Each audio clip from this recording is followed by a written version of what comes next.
Capítulo 51, que trata do que contou o cabreiro a todos os que estavam levando Dom Quixote. A 3 léguas deste vale fica uma aldeia que, embora pequena, é das mais ricas de todas estas redondezas, e nela morava um lavrador muito honrado, e tanto que, apesar de o fato de ser honrado constituir uma consequência natural de ser rico, mais ele o era pela virtude que possuía do que pela riqueza que acumulara. Entretanto, o que o tornava mais ditoso, segundo afirmava, era ter uma filha de tão extremada formosura, rara descrição, graça e virtude, que quem a conhecia e olhava se admirava de ver as excelsas qualidades com que o céu e a natureza a tinham dotado. Quando menina, já era formosa e foi crescendo em beleza até que, na idade de 16 anos, tornou-se formosíssima. A fama da sua beleza começou a estender-se por todas as aldeias circunvizinhas. Que digo? Não só pelas circunvizinhas, como se estendeu às cidades mais afastadas e até penetrou nos salões dos reis. E, tendo chegado aos ouvidos de todo tipo de gente, de toda parte vinham pessoas vê-la, como coisa rara ou como imagem milagrosa. Guardava a seu pai e guardava-se ela a si, pois não há cadeados, guardas nem fechaduras que melhor guardem uma donzela que seu próprio recato. A riqueza do pai e a beleza da filha moveram muitos, não só do povoado, como forasteiros, a que a pedissem por esposa, mas o pai, como a quem tocava dispor de tão rica joia, andava confuso, sem saber decidir a qual dos seus infinitos e importunos admiradores a entregaria. Dentre os muitos que tão bom desejo nutriam, um fui eu, e alimentava muitas e grandes esperanças de bom sucesso, pelo fato de ser conhecido do seu pai, e de ser natural da mesma aldeia, limpo de sangue e na idade florescente, muito rico de bens, de fortuna e com não menos acabado engenho. Possuidor dos mesmos predicados, outro rapaz de nossa aldeia também lhe pediu a mão, e por causa disso ficou indecisa, vacilante à vontade do pai, parecendo-lhe que com qualquer um de nós ficaria a sua filha bem servida. Para sair dessa confusão, decidiu consultar Leandra, assim se chama a rica dama que a miséria me levou. Uma vez que, sendo ambos iguais, melhor seria deixar a critério da filha a escolha do preferido, coisa digna de ser imitada por todos os pais que pretendem casar os filhos. Não digo que os deixem escolher dentre coisas ruins e más, mas que lhes indiquem os bons partidos, dentre os quais façam a escolha a seu gosto. Não sei o que Leandra respondeu, só sei que o pai nos entreteve a ambos, alegando a pouca idade da filha e usando palavras dúbias que nem o comprometiam nem tampouco nos dispensavam. Chama-se o meu competidor Anselmo e eu Eugênio. Digo para que fiquei cientes dos nomes dos personagens desta tragédia, cujo fim ainda está pendente, mas bem se adivinha que há de ser desastroso. Nessa ocasião, chegou ao nosso povoado um tal Vicente de la Rosa, filho de um pobre lavrador do mesmo lugar, vinha das Itálias e de outras partes diversas, onde fora soldado. Saíra da nossa aldeia aos 12 anos de idade, levado por um capitão que por ali aconteceu de passar com a sua companhia, e voltou já homem feito, daí a outros 12 anos, trajando fardas militares multicoloridas, cheias de 1000 berloques de cristal e finas correntes de aço. Hoje punha um traje de gala, amanhã outro, mas todos inventivos, coloridos, de pouco peso e ainda menos medida. A gente campesina, que é a de si maliciosa e que, quando o ócio lhe dá a ocasião, é a própria malícia em pessoa, observou aquilo e começou a contar uma por uma suas galas e enfeites, verificando que as roupas eram 3, de diferentes cores, com as suas faixas e meias.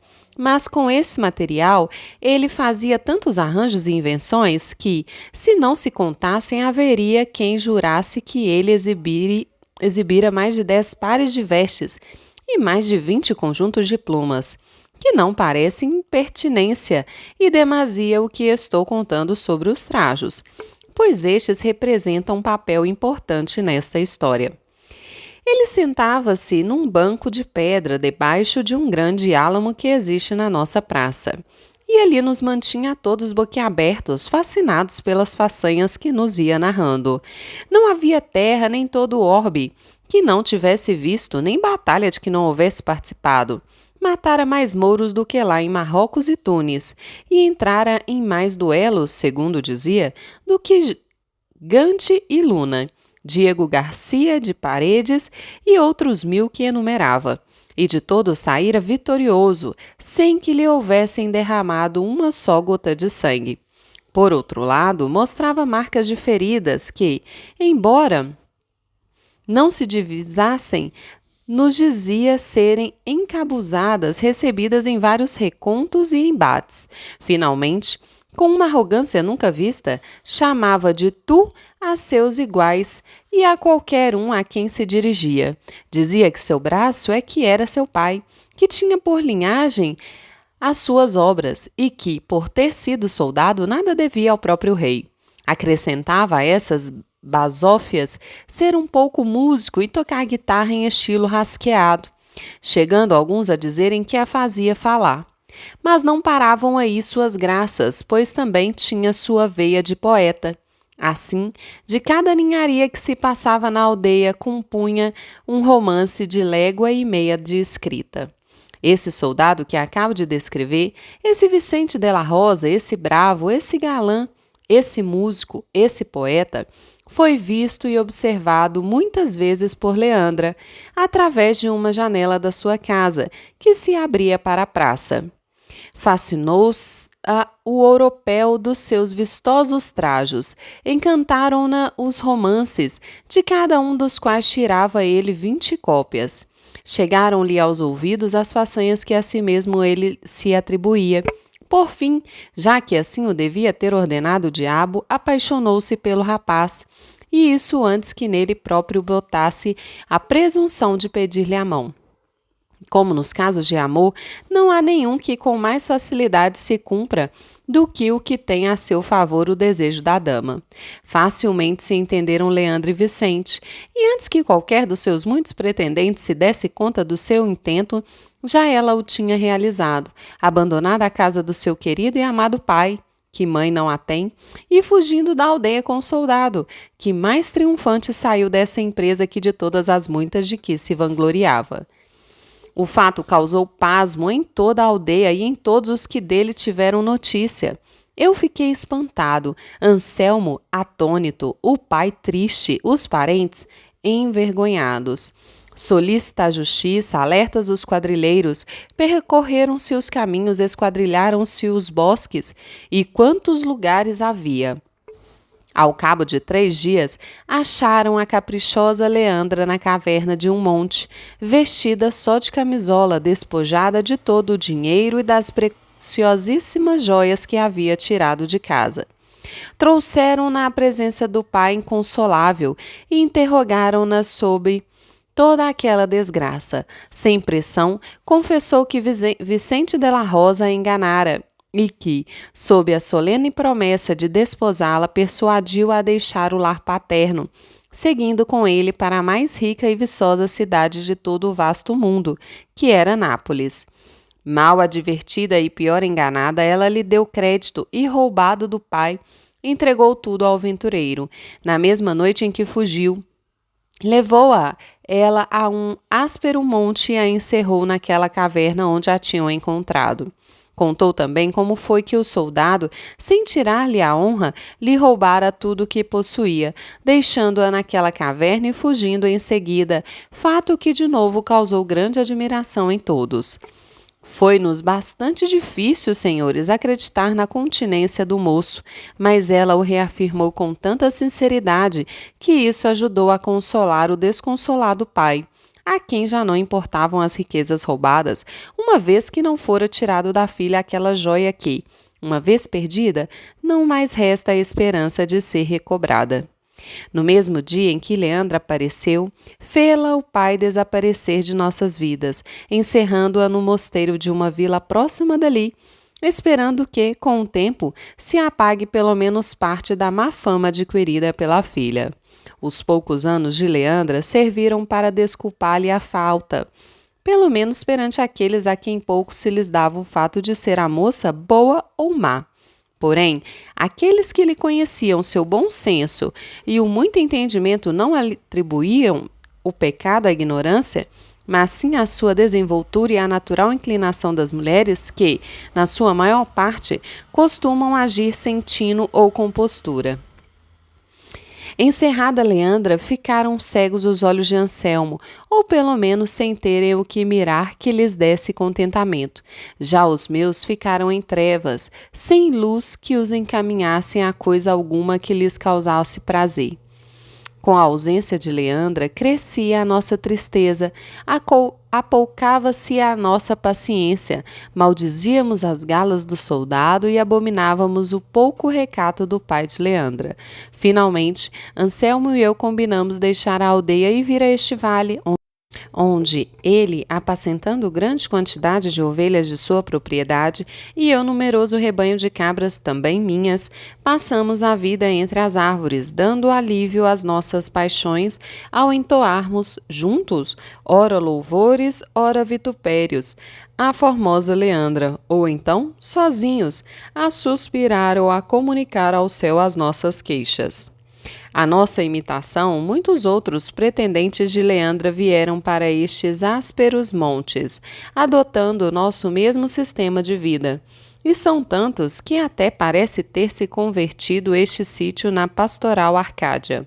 Tão repleto está de pastores e apriscos, não havendo canto onde não se ouça o nome da formosa Leandra. Este a maldize e chama de caprichosa, volúvel e desonesta. Aquele a condena por fútil e leviana. Um a perdoa e absolve. Outro a reprova e vitupera.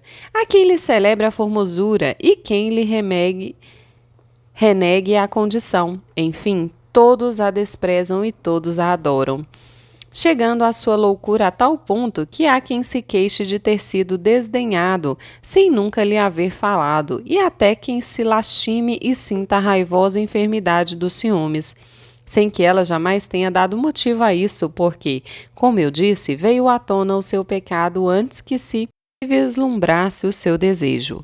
Não há grota ou ribeira, nem sombra de árvore que não esteja ocupada por algum pastor, relatando aos ventos a história de suas desventuras.